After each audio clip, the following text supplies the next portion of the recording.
విజయ్ గారు వరుసగా మన సక్సెస్ ఫెయిల్యూర్ మన చేతిలో ఉండేది కాదు, అది అందరికీ మనకు తెలుస్తుంది. అయితే మీరు నటుడిగా ఈ సినిమాకి ఒక పై మెట్టు ఎక్కిన పెర్ఫార్మెన్సే మాకు కనిపిస్తుంది, ట్రైలర్లో కానీ సాంగ్స్ కానీ.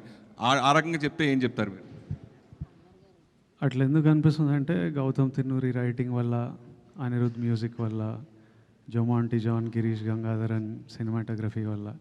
యాక్టర్ ఎప్పుడు ప్రతి సినిమాకి most of us, at least lot of us, ప్రతి సినిమాకి ప్రాణం పెట్టే చేస్తాము.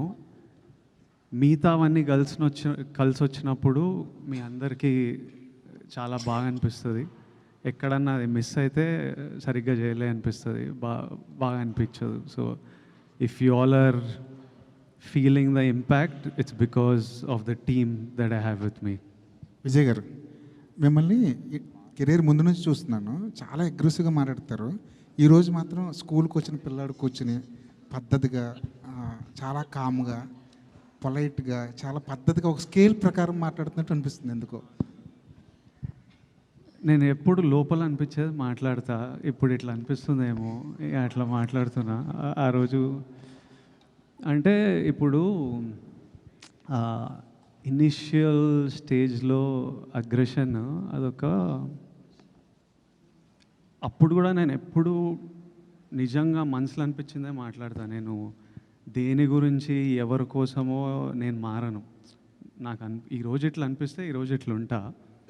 కాకపోతే ఆ ఇనిషియల్ స్టేజ్లో వచ్చే అగ్రెషన్ ఏముంటుందంటే it's like a defence mechanism. It's a defence mechanism. ఎవరు మనని ఒక ఫియర్, ఇన్సెక్యూరిటీ, డిఫెన్స్, నన్ను నేను ప్రొటెక్ట్ చేసుకోవాలి. ఎవరు నన్ను తక్కువ మాట్లాడొద్దు, ఎవరు నా వైపు ఫింగర్ పాయింట్ చేయొద్దు, నేను డిజర్వ్ చేసింది నాకు దొరకాలి అనే, అప్పుడు నేను ఒక్కడనే నా డిఫెన్స్. సో ఓవర్ ప్రొటెక్టివ్నెస్లో కొంచెం ఆ అగ్రెషన్ ఉంటుంది. నెమ్మదిగా what will soften a man is love.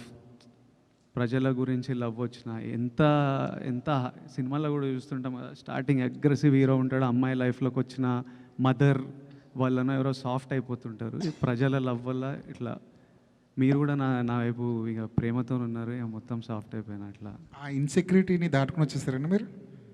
ఆ ఫియర్ పోయింది. ఇంకా ఫియర్ అంటే ఎవరు ఏం చేస్తారు మనని, ఎవరు ఎట్లా మ్యానిపులేట్ చేస్తుండ్రు, ఈ ఫియర్లు ఇనిషియల్ స్టేజ్లు ఉంటాయి. మనకు ఎవరు లేరు కదా మనకు సపోర్ట్ చేయడానికి. సో అది ఉంటుంది 100%. డెఫినెట్లీ అన్నీ ఏదో ఫియర్ నుంచే పుడతాయి. Any sort of behaviour, fear లైఫ్లో ఎక్స్పీరియన్సెస్, చిన్నప్పుడు గ్రోయింగ్ అప్లో experiences, it will all be part of that. Every change also that happens is because of the experience. నా చుట్టూ ఉండే ఎక్స్పీరియన్స్, ఎన్వైరన్మెంట్ వల్లనే ఆ చేంజ్ కూడా వస్తుంది. కానీ విజయ్ మోర్ అంటే ఇప్పుడు చూస్తే గతంలో కంటే ఇప్పుడు చూస్తే మోర్ మెచ్యూరిటీ కనబడుతుంది. వయసు అవుతుంది కదా, పెద్దోడిని అవుతున్నాయి అంటే రావాలి. కాదు, ప్రజల్లో ఉన్నావు కదా, అమ్మాయిలో కూడా ఉండొచ్చా? ఏంటి ప్రజల్లో అమ్మాయిలో కూడా ఉండొచ్చా? ఈ ప్రజల అమ్మాయిల్లో నేను చిన్నప్పటి నుంచి చూస్తున్నా. అంతేనా? కాలేజ్ అప్పటి నుంచి గట్టిగా చూస్తున్నా.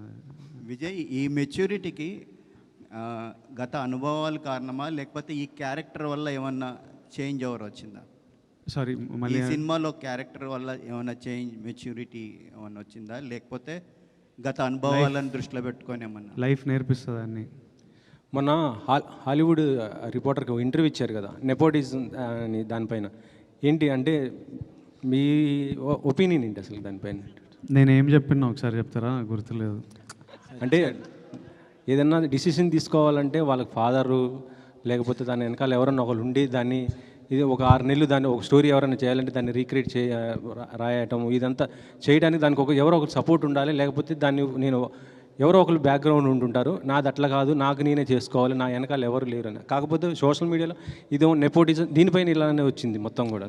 ఇప్పుడు మీరు మీ ఫాదర్ జర్నలిస్టా ఆర్ మీరే ఫస్టా? నేనే ఫస్ట్. ఇప్పుడు నాకు కొడుకు వచ్చి వాడు యాక్టర్ అవుదాం అనుకున్నప్పుడు వానికి నా ఎక్స్పీరియన్స్ అంతా వానికి వస్తుంది. అది వాని అదృష్టం, వాని తప్పు కాదు. వానికి నేను సినిమా ప్రమోట్ ఎట్లా చేయాలో, స్క్రిప్ట్లు ఎట్లుండాలో, ఎలాంటి టెక్నీషియన్లు ఉండాలో, ఎవరు మంచోలో, ఇవన్నీ నా లైఫ్లో నేను నేర్చుకొని ఆ జర్నీ వల్ల నాకు ఎక్స్పీరియన్స్ వస్తుంది. అది నా చుట్టూ ఉన్న వాళ్ళకి నా కొడుకు వాడు యాక్టర్ అయితే వానికి పనికి వస్తుంది, అది వాని అదృష్టం. ఆ అదృష్టం నాకు లేకుండే. So what I'm saying was that I had to figure, నేను నేర్చుకోవాల్సి వచ్చేది అన్నీ ఒక తప్పులు చేసుకుంటూ ఎక్స్పీరియన్స్ అవుతూ, ఓ ఇట్లా చేయవచ్చా, ఓ ఇట్లా చేయాలా అని చూసుకుంటూ నేర్చుకోవాలి. అది ఏ ఫీల్డ్ అయినా, నేను యాక్టర్ల గురించి కాదు, లైఫ్ ప్రపంచంలో డాక్టర్ కొడుకులు వాళ్ళకి ఎగ్జాక్ట్లీ ఏ స్ట్రీమ్ తీసుకోవాలి, ఎవరి దగ్గర వెళ్ళాలి, ఏ హాస్పిటల్లో ఎక్కడ సీట్ దొరుకుతుంది, ఏ కోర్స్ చూస్ చేయాలి, అన్నీ తెలుస్తాయి. ఎడ్యుకేటెడ్ పేరెంట్స్ ఉంటే అదొక వాళ్ళకు, ఇప్పుడు జర్నలిస్ట్, మీ కిడ్స్ జర్నలిస్ట్ అవ్వాలంటే ఎగ్జాక్ట్లీ మీరు గైడెన్స్ ఇవ్వగలుగుతారు. అది నేను చెప్పింది. ఆనంద్కి ఇస్తున్నారా? ఆనంద్కి వాడు నన్ను చూసి వానికి అర్థమైపోతుంటుంది కదా. And he's definitely has the benefit of being the brother of being my brother. So 100% he has the benefit of that. Vijay గారు, యాక్చువల్గా మీరు నమస్తే. ఆనంద్ ప్రస్తావన తెచ్చారు కాబట్టి ఇది ఇద్దరు బ్రదర్ స్టోరీ కదా. సో ఆనంద్ ఎందుకు కన్సిడర్ చేయలేదు క్యారెక్టర్? మా అన్న రోల్ అది. సత్య ప్లే చేసేదే అన్న. ఆనంద్ చిన్నోడైపోతాడు. తర్వాత ఇలాంటి ఈ రోల్కి ఆనంద్ కరెక్ట్ కాదు. మా అన్న రోల్కి సత్య గారే పర్ఫెక్ట్. సో సత్య అని పెట్టుకున్నాను.